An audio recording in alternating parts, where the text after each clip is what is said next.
আর কতক্ষণ অপেক্ষা করব বেয়ান? তাড়াতাড়ি ডাকুন না আমার হবু বৌমাকে। হ্যাঁ হ্যাঁ অশোক বাবু, ডাকুন না। হ্যাঁ গীতা, তাড়াতাড়ি বিনিতাকে নিয়ে এসো। আর সোনু কোথায় গেল আবার? আরে সোনু বিনিতার সঙ্গেই আছে, আমি বিনিতাকে এক্ষুনি নিয়ে আসছি।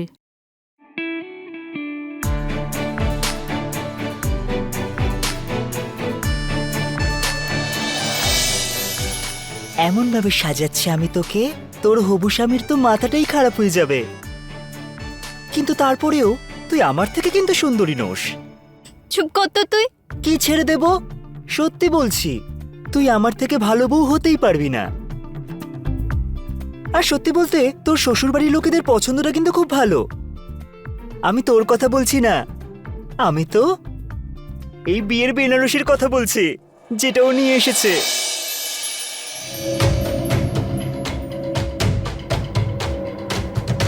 বিনিতা, তাড়াতাড়ি কর, এত সময় কেন লাগছে? খুব সুন্দর লাগছে। ছেলের বাড়ির লোকেরা অপেক্ষা করছে, চাটাও নিয়ে যেতে হবে। সোনু, তুই জলখাবার নিয়ে আসবি, কেমন? আয় সোনু, তাড়াতাড়ি কর।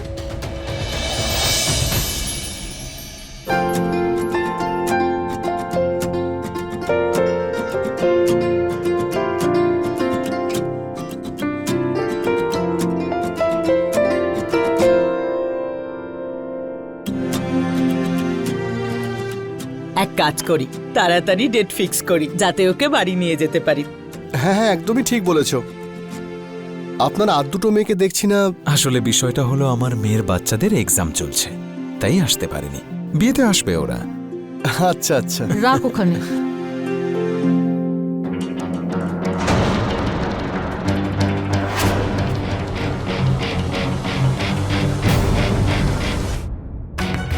এ কি অসভ্যতামি! কি হয়েছে দিদি?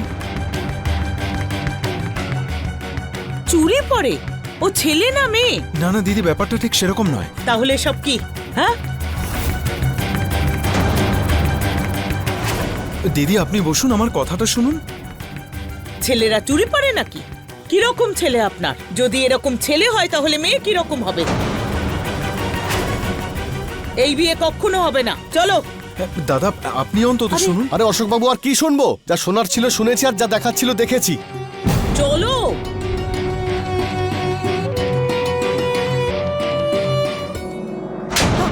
আরে ওকে মেরো না তুমি। আরে মেয়ে হওয়ার ভূত চেপেছে নাকি তোর মাথায়? তুই একজন ছেলে, ছেলে একজন। কত মানত করার পরে 3টে মেয়ের পরে তুই জন্মেছিলি। আমি যদি জানতাম না যে তুই বড় হয়ে যদি মেয়ে হবি, তাহলে জন্মানোর সঙ্গে সঙ্গেই মেরে দিতাম। বাবা, আমাকেও একটু বোঝো না। কিচ্ছু বুঝতে চাই না আমি। আরে ছেলে, তুই ছেলে, তুই আমার বংশবৃদ্ধি করবে।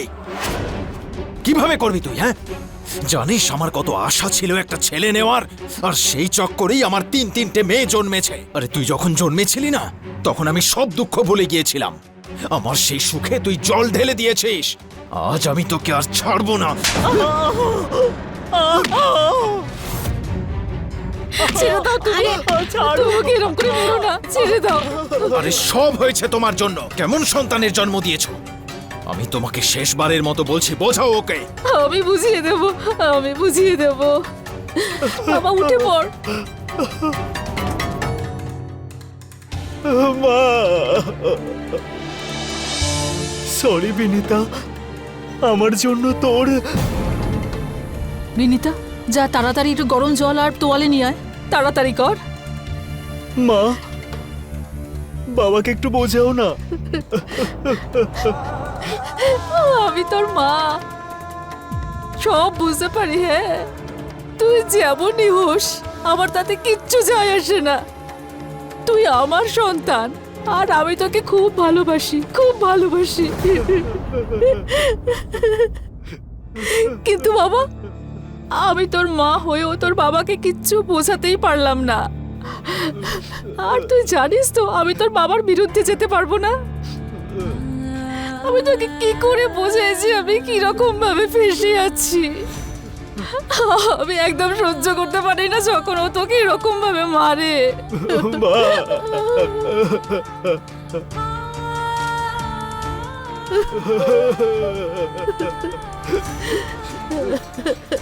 মা, আমি এরকমই আর এরকমই থাকবো। বাবা আমাকে যতই মারুক না কেন।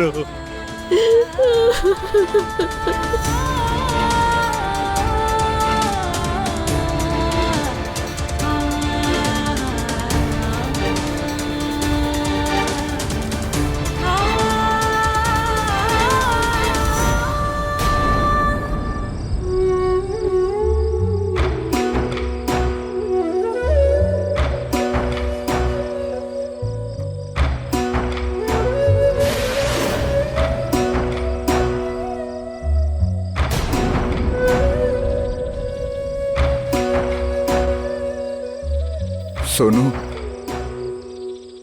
তোমার এই যন্ত্রণা আমি আর দেখতে পারছি না। মার খাওয়ার সময় তোমার চেঁচানোর আওয়াজ আমি বাড়ি থেকে শুনতে পাই। কতবার ভেবেছি যে আসবো, আজ থাকতে পারলাম না, তাই চলে এলাম।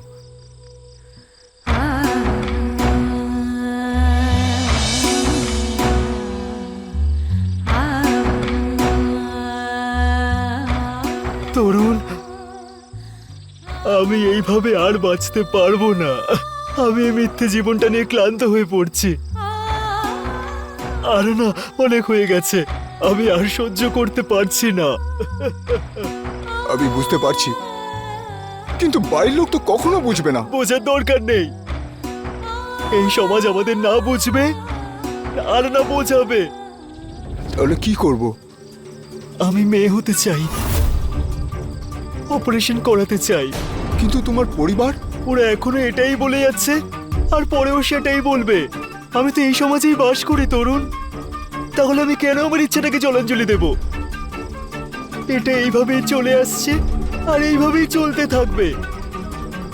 আমরা ভুল নই, আর এটা স্বয়ং ভগবানও জানেন। ঠিকই বলেছো তুমি, আমি তোমার সাথে আছি। কিন্তু এটার জন্য অনেক টাকা লাগবে। আর টাকা আমি দেবো। তরুণ,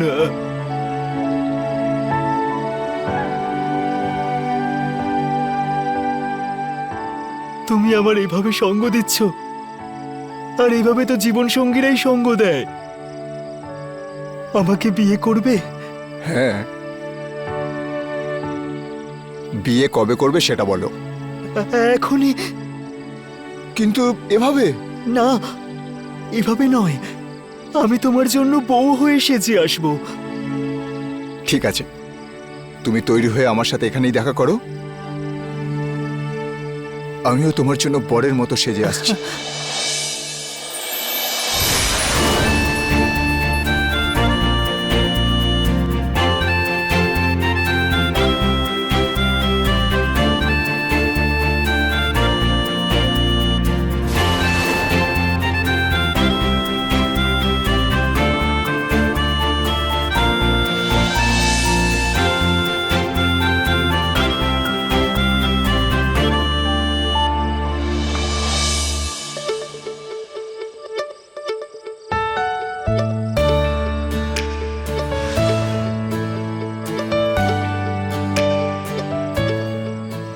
সোনু?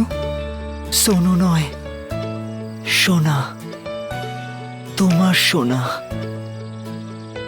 কেমন লাগছে আমাকে? খুব সুন্দর। ইচ্ছে করছে তোমাকে এভাবেই দেখতে থাকি।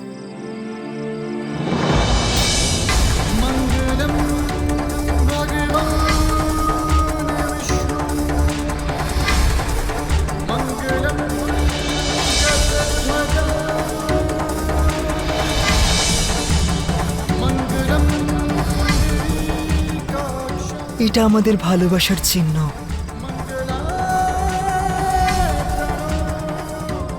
তোমার নামের এই চুড়িগুলো। লিঙ্গভিত্তিক অবসাদ অর্থাৎ জেনেটিক ডিসফোরিয়া, এটা ঠিক এরকম পরিস্থিতি যখন মানুষের মনে হয় যে সে ভুল শরীরে বন্দী হয়ে আছে। ছেলেদের মনে হয় যে তার মেয়ে হওয়া উচিত ছিল, আর মেয়েদের মনে হয় যে সে যদি ছেলে হতো তাহলেই ঠিক হতো। নমস্কার, আমি হলাম অমিত পাচৌরি, আর আপনারা দেখছেন ক্রাইম অ্যালার্ট। সোনুও ঠিক এরকম পরিস্থিতির মধ্যে দিয়ে যাচ্ছিল। দুর্ভাগ্যের বিষয় এটাই যে আজকের দিনেও আমাদের সমাজ এসব ভাবনাগুলো মেনে নিতে সক্ষম হয় না। সোনুও এই সমাজেরই অংশ ছিল, আর হয়তো কেউই ছিল না যে তার ভাবনাগুলো বুঝতে পারবে। সেজন্যই সোনু নিজের ভাবনা চিন্তার জন্য একটা পদক্ষেপ নিয়েছিল যেটা সঠিক ছিল। এখন দেখার এটাই যে সোনু যে পদক্ষেপ নিয়েছিল তার প্রতি সমাজের কি প্রতিক্রিয়া হয়। তাহলে কি সমাজ সোনু আর তরুণের সম্পর্কটা মেনে নিতে পারবে?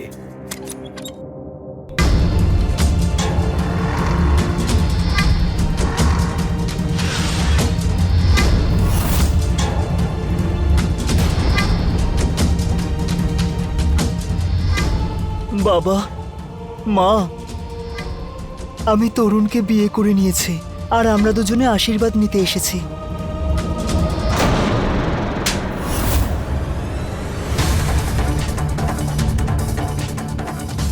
আরে তোকে আমার পরিবারের গর্ব ভেবেছিলাম, কিন্তু আজ গোটা সমাজের সামনে আমাদের নাক কেটে দিয়েছিস তুই। তুমি আমার থেকে বেশি সমাজ নিয়ে চিন্তা করছো। বাবা, আমাকে তো একটু বোঝো।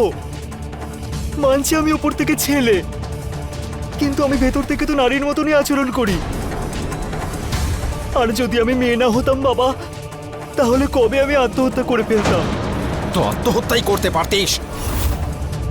জন্মানোর পরেই তোকে মেরে দেওয়া উচিত ছিল আমার। একদিকে তিনটে মেয়ে, তার উপর তুই। এই মেয়েদের জন্য আমার উপর অভিশাপ পড়েছে। আরে এখন তোর বিয়ে হওয়াটাই কঠিন, বোঝা হয়ে বসে আছে আমার মাথায়। কিরকম বাবা আপনি? মেয়েদেরকে বোঝা বলেন, নিজের ছেলেকে বুঝতেই পারেন না। এই চুপ করো। সমাজ শোধরানোর কাজ করছো তুমি, হ্যাঁ? সবচেয়ে আগে তোমার নিজেকে শোধরানো প্রয়োজন। তোমার যা বলার হয় আমাকে বলো, আমার স্বামীকে নয়। উনি সবসময় আমার সঙ্গ দিয়েছেন আর আমাকে বুঝিয়েছেন। আপনি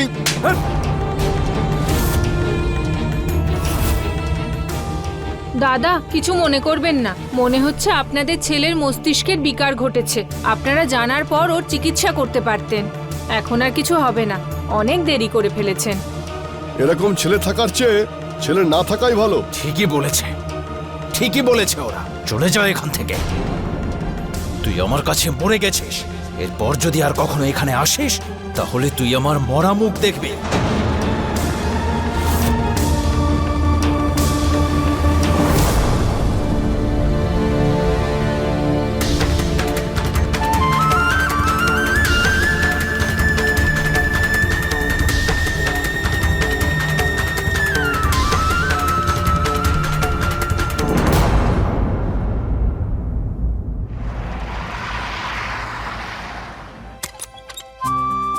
এক মিনিট, আমি এক্ষুনি আসছি।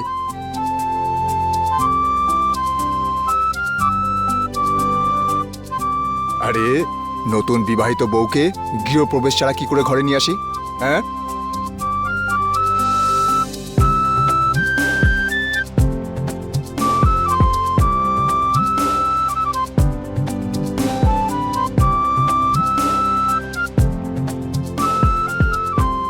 এইবার প্রবেশ করো।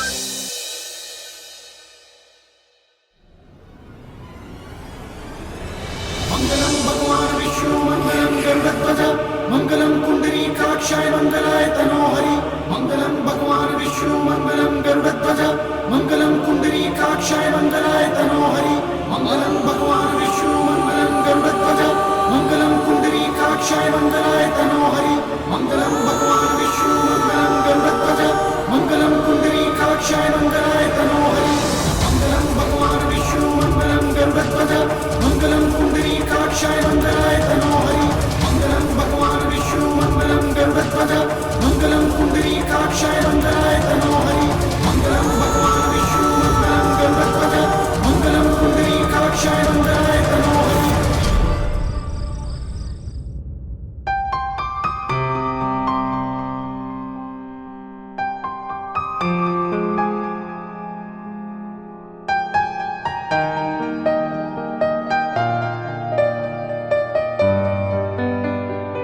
এইবার সব নিয়ম শেষ হলো। না, এখনো আর একটা নিয়ম বাকি আছে। সিঁদুর দিয়ে এখানে আঁকো, যাতে এটা আমার শরীরের সাথে জুড়ে থাকে। আমার সঙ্গে থাকে তোমার হাতের বানানো।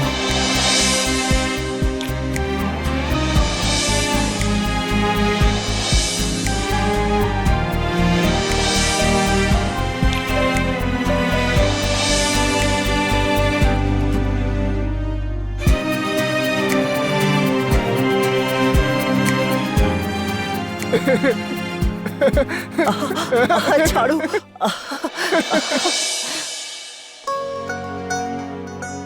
সোনা, সোনা, আমার দেরি হয়ে যাচ্ছে, তাড়াতাড়ি করো।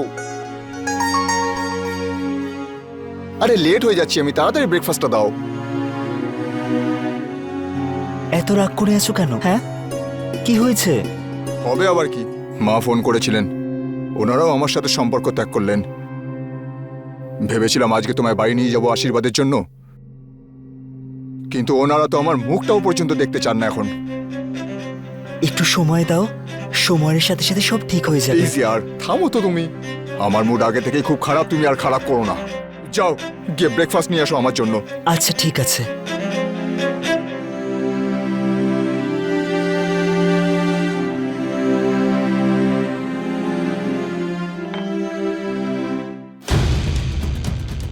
এগুলো কি? এই পুড়ে যাওয়া খাবার? 3 মাস হয়ে গেল, এখনো অবধি রান্না করা শিখলে না? তুমি খাও এইসব পোড়া খাবারগুলো। সরি বাবু, আচ্ছা আমি খাইয়ে দিচ্ছি। তুমি ছাড়ো, আমি চা খেয়ে নিচ্ছি ব্যাস।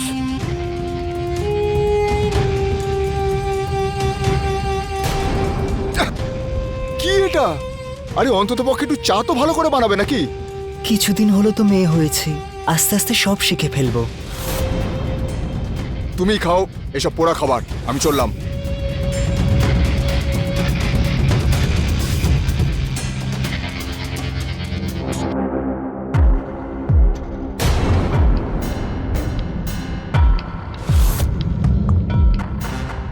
আচ্ছা শোনো, তুমি ঘরের ভেতরেই থেকো, বাইরে বেরিও না। দিনকাল একদম ভালো নয়। ওই কি করছিস? কোনো কাজ বাজ নেই নাকি? অন্যের বউয়ের দিকে নজর দিচ্ছিস? হ্যাঁ, যা এখান থেকে, যা।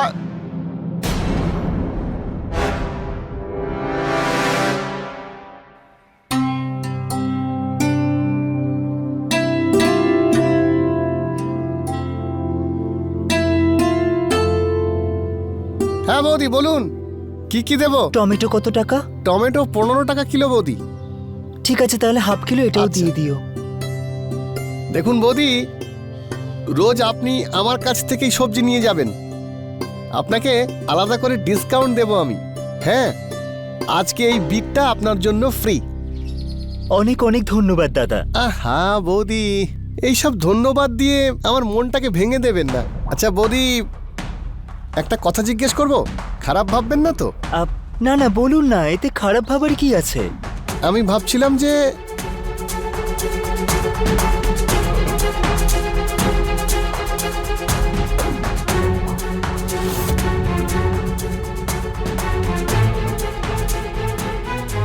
এই নাও, রাখুন আপনার টাকা। আরে বৌদি কোথায় যাচ্ছেন, শুনুন।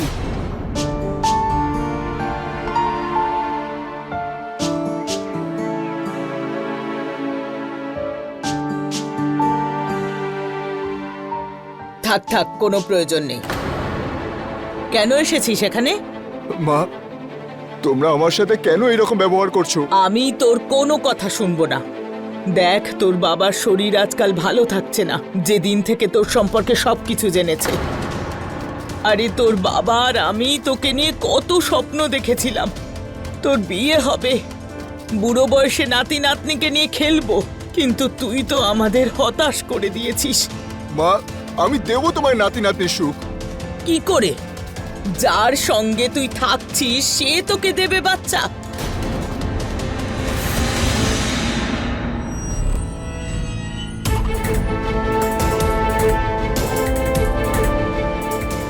দেখ বাবা, তুই যতই ওর অপারেশন করে ওকে মেয়ে বানাতে চাস, ও কিন্তু তোকে কখনো সন্তান দিতে পারবে না, আর না তোকে পিতৃত্বের সুখ দিতে পারবে।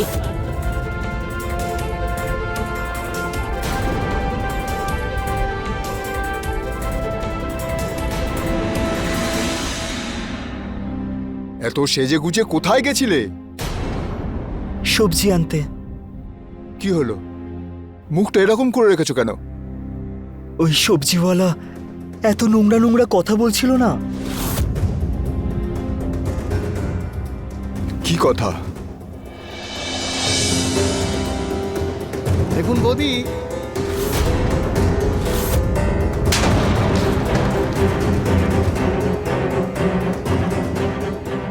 তোমাকে বারণ করেছিলাম আমি, বাড়ি থেকে একদম বাইরে বেরোবে না, কিন্তু তোমার তো ছেলেদের এরকম কথা শুনতেই পছন্দ হচ্ছে এখন। যবে থেকে মেয়ে হয়েছো তবে থেকেই ছেলেদের আকর্ষণ করার চেষ্টা করছো। কি সব কথা বলছো? তোমার এইসব কথা বলতে লজ্জা করছে না? তাহলে বাইরে গেছিলে কেন? সবজি। সবজির অজুহাত দিও না। আমি ইন্টারনেটে একটা রেসিপি দেখেছিলাম তোমাকে খাওয়াবো বলে। ভাবলাম তোমার জন্য খাবার তৈরি করলে তুমি খুশি হবে। সকালে খালি পেটে বেরিয়ে গিয়েছিলে, সেই জন্যই সবজি আনতে বেরিয়েছিলাম। দেখো দেখো, যাই হয়ে যাক, তুমি বাড়ি থেকে একদম বাইরে বেরোবে না, ব্যাস।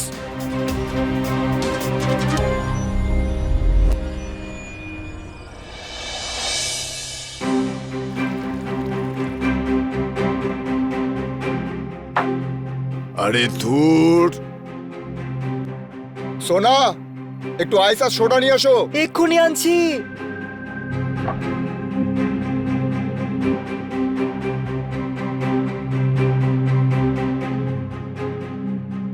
এত সময় লাগে আইস আর সোডা আনতে? হ্যাঁ, আমার পেটে খুব ব্যথা করছে। তো নাও, বসে আমার সাথে একটু ড্রিঙ্ক করো। না, আমি খাবো না। ডক্টর তো বারণ করেছে কিছুদিনের জন্য। তোমার স্বামী আমি নাকি ওই ডাক্তার? আমার পেটে খুব ব্যথা করছে, আমি শুতে যাচ্ছি। আরে বসো এখানে। তোমার ওই ডাক্তারের সাথে চক্কর চলছে নাকি? জানি না তুমি কেমন যেন হয়ে যাচ্ছ। আমি নাকি তুমি? আরে তোমার স্বামী আমি। এই এই শীতিতে সিঁদুর, এই মঙ্গলসূত্র, এই চুড়িগুলো, এই সব কিছু আমার নামের। তাই তুমি সেটাই করবে যেটা আমি চাইবো। এই নাও, খেয়ে নাও এটা। না না, আরে শোনো, আমি এটা খেতে পারবো না। কেন? সন্তান সুখ তো তুমি আমায় দিতে পারবে না, তাহলে আপত্তিটা কিসের? তরুণ, আমার শরীরে এত বড় পরিবর্তন হচ্ছে, একটু তো সময় লাগবেই। আর এমনিতেও তুমি তো প্রথম থেকেই জানতে যে আমি বাচ্চার জন্ম দিতে পারবো না। কিন্তু তরুণ, আমরা বাচ্চা দত্তক তো নিতে পারি। কেন নেবো বাচ্চা দত্তক? কেন নেবো? আরে পুরুষ আমি, পুরুষ। আমি সন্তান জন্ম দিতে সক্ষম, কিন্তু আমার জীবনের সমস্যা এটাই যে তুমি সন্তান জন্ম দিতে পারবে না।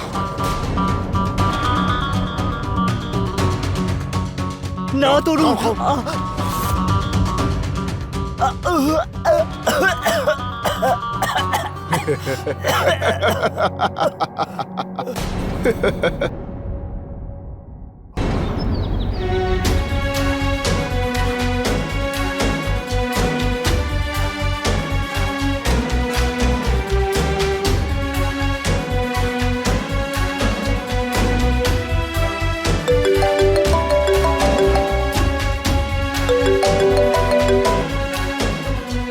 হ্যালো, আমার পেটে খুব কষ্ট হচ্ছে, প্লিজ তাড়াতাড়ি বাড়ি এসো, ডক্টরের কাছে যেতে হবে। ঠিক আছে, আসছি।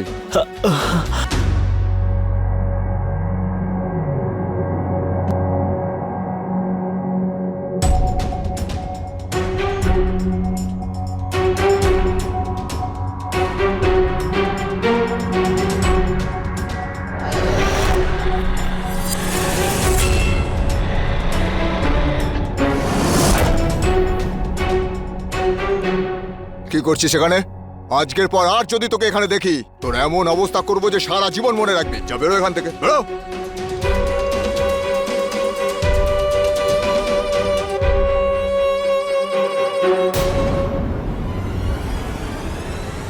তরুণ, প্লিজ আমার কথা শোনো, প্লিজ। দুশ্চরিত্র মহিলা, বাইরের ছেলে দেখে উল্টো পাল্টা ইশারা করিস, হ্যাঁ? তখন কিছু হয় না তোর, হ্যাঁ? আর আমি যখন আসি তোর পেট যন্ত্রণা শুরু হয়ে যায়, হ্যাঁ? বাইরের ছেলে দেখলে লাল ঝরে তোর, হ্যাঁ? না না তরুণ, মা তুমি প্লিজ কিছু খেয়ে নাও। শোনো না গো, তুমি আমাকে একবার ওর সঙ্গে দেখা করতে দাও। তুমি যদি বলো না, আমি ওকে বাড়িতে ডাকবো না, আমরা দুজন ওর সঙ্গে দেখা করে চলেই আসবো। হ্যাঁ দেখো, তুমি একটু রাজি হও। বোনের বিয়ে আর একমাত্র দাদা যদি বাড়িতে না আসে, তাহলে পাড়ার লোক কি বলবে? ভুল করেও কিন্তু তুমি ওকে এখানে ডাকবে না। বাবা সোনুর সাথে একবার দেখা করতে দাও। বিয়ের পর ওর সাথে আর দেখা করতে পারবো কিনা জানি না। প্লিজ বাবা। ঠিক আছে, দেখা করতে হলে ওখানে গিয়ে দেখা করবে, কিন্তু একটা কথা মনে রাখবে, বিয়েতে যেন ও এখানে না আসে।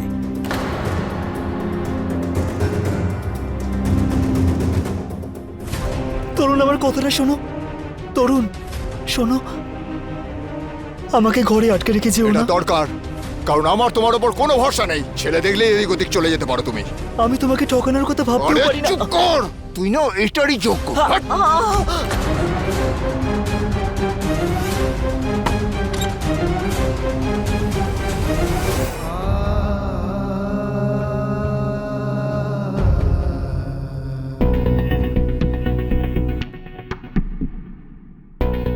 মা, এখানে তো তালা লাগানো আছে, তুই সোনুকে একটা ফোন কর তো। হ্যাঁ মা।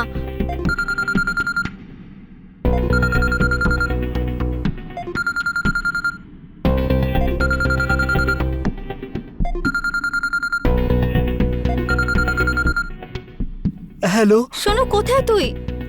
আমি দেখা করতে তোর বাড়ি এসেছি, মাও আমার সাথে আছে।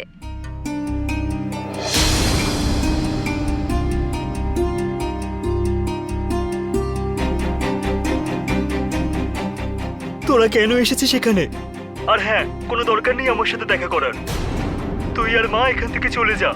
আর একটা কথা মাথায় রাখবি, এরপর থেকে আমার বাড়ির আশেপাশে আর পা রাখবি না। এমন কেন বলছিস তুই? আমরা তোর সাথে দেখা করতে এসেছি, কারণ আমার বিয়ে ঠিক হয়েছে। জানি না তারপর আমাদের আর দেখা হবে কিনা। হ্যাঁ, তাতে আমি কি করব? যা গিয়ে বিয়ে করে নে।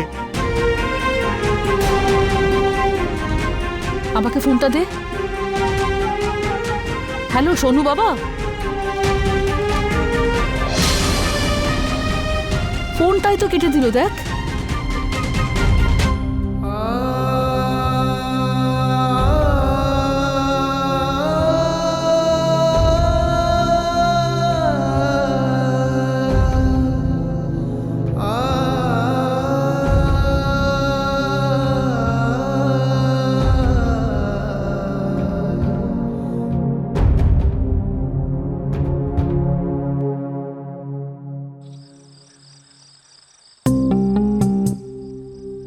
সোনা, সোনা, হ্যাঁ আসছি। বলো। আমার কিছু বন্ধু আসছে স্পেশালি তোমার সাথে দেখা করতে। আর হ্যাঁ, রাত্রের ডিনার ওরা এখানেই করে যাবে, ঠিক আছে? আর একটা কথা, ওদের সামনে বেশি লাফালাফি করার দরকার নেই। খাবার রাখবে আর চুপচাপ উপরে নিজের ঘরে চলে যাবে। খাবার আমি বাইরে থেকেই অর্ডার করব। তোমার হাতের ওই পোড়া রান্না খাইয়ে নিজের মান সম্মান আর খোয়াতে চাই না আমি।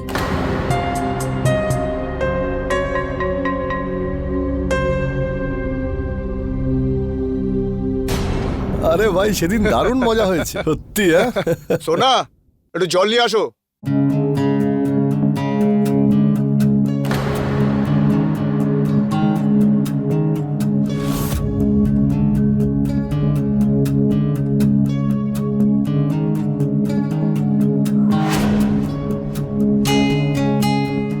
আরে চল নে ভাই।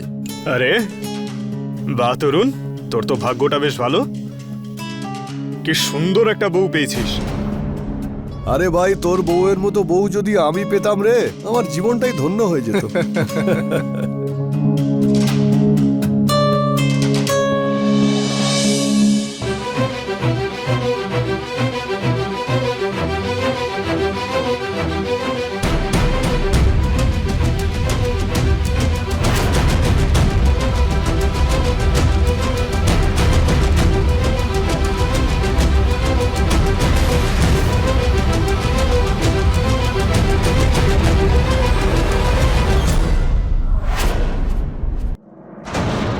সোনুর জীবন সেই সব মহিলাদের মতো হয়ে গেছিল যারা সাধারণত ডোমেস্টিক ভায়োলেন্সের শিকার হন।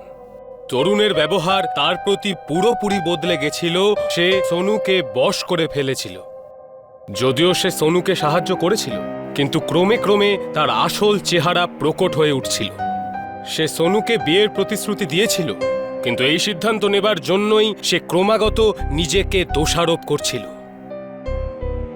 তার মানে কি এই যে সে সোনুর উপর অত্যাচার করেছিল? তরুণ যা কিছু করেছিল সেই সব কিছুই ছিল তার সিদ্ধান্ত, কিন্তু সেজন্য তার কোনো অধিকারই জন্মায় না যে সে সোনুর উপর অত্যাচার করবে।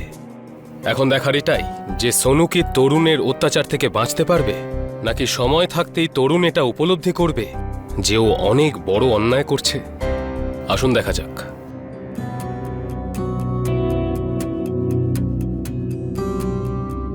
এনে জল খা, তরুণ প্লিজ আমার হাতটা খুলে দাও। যাতে তুই গিয়ে তোর প্রেমিকের সাথে দেখা করতে পারিস। হ্যাঁ, এনে।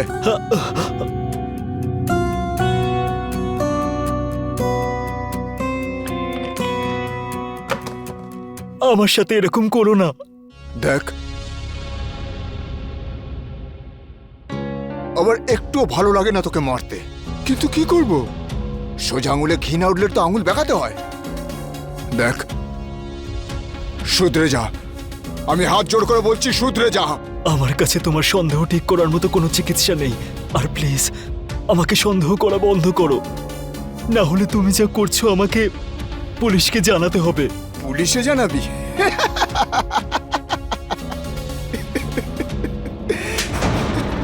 পুলিশের কাছে যাবি? হ্যাঁ, কি বলবি পুলিশের কাছে গিয়ে? তোর স্বামী তোকে অত্যাচার করে, তোকে আটকে রাখে, মারে তোকে। আরে হাসবে ওরা তোর কথা শুনে, কারণ ওদের হিসাব অনুযায়ী তুই এখনো অব্দি পুরুষ। পুরুষ, তোর কথা কেউ শুনবে না, উল্টে তোকে লকাবে ভরে দেবে। হ্যাঁ, দেখ দেখ, আমাকে তুই রাগাস না একদম। দেখ, সবকিছুই তোর হাতে। যদি ভালো হয়ে থাকিস তো তাহলে আমি তোকে কিছুই করব না, আর যদি বেগরবাই করিস তো তাহলে আমি ভালো করে জানি যে তোকে কি করে শোধরাতে হবে। হাট!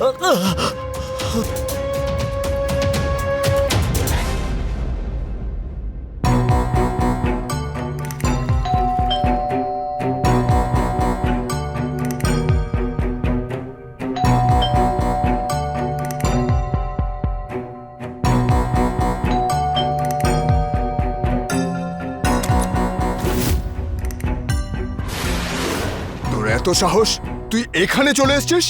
আসলে এই বৌদির শাড়িটা, এটা তুই কোথা থেকে পেলি? এটা ওই হাওয়ায় উড়ে চলে এসেছিল, তাই ভাবলাম দিয়ে আসি। সোনা,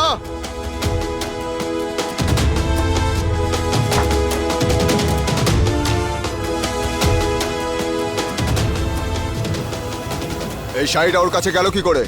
এই শাড়িটা তো আমি ছাদে। আচ্ছা, তো ছাদে গিয়ে শুয়েছিল ওর সাথে? হ্যাঁ, বল। না, এমন কিছু না। তুই যা এখান থেকে, যা। তুই ঘরে চল। তরুণ, আমি কিচ্ছু করিনি। তরুণ, আমার কথাটা শোনো, আমি কিচ্ছু করিনি। চল, তোকে আজকে ভালো করে মজা দেখাবো। প্লিজ তরুণ, প্লিজ আমার কথাটা শোনো, প্লিজ। তরুণ,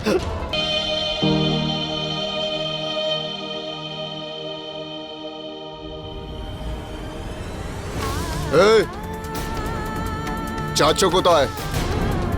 এই, কোথায় যাচ্ছ? তরুণ, আমি তোমার সাথে আর থাকতে পারবো না।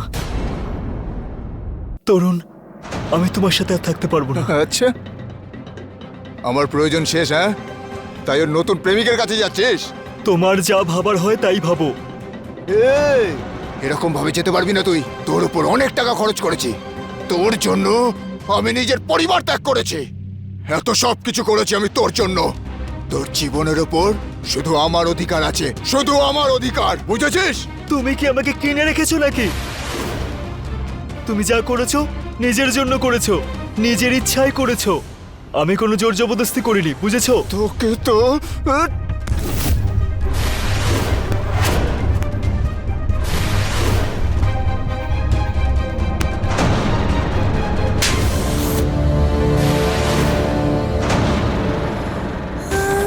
কি ভাবো তুমি নিজেকে? হ্যাঁ,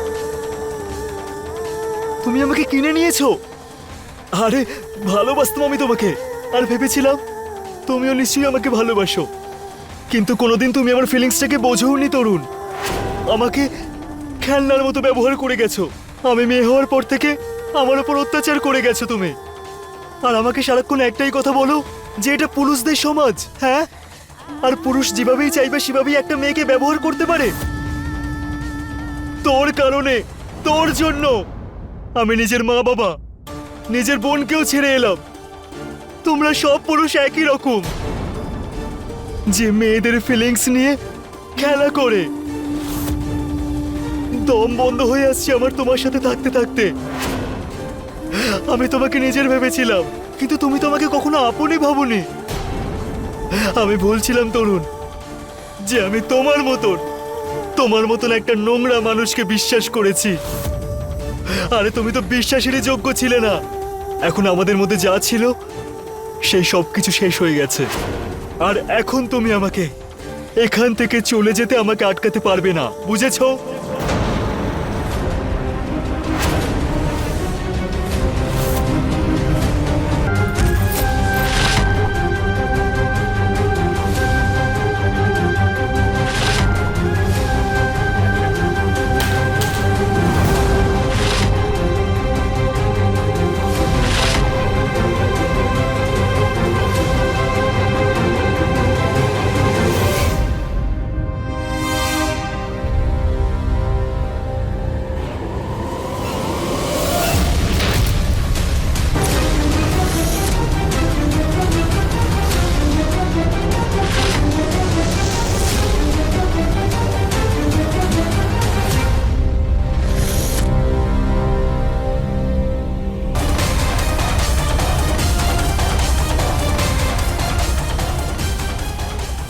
হ্যালো, পুলিশ স্টেশন? না স্যার, আমি কিছু করিনি স্যার, আমি কিছু করিনি স্যার।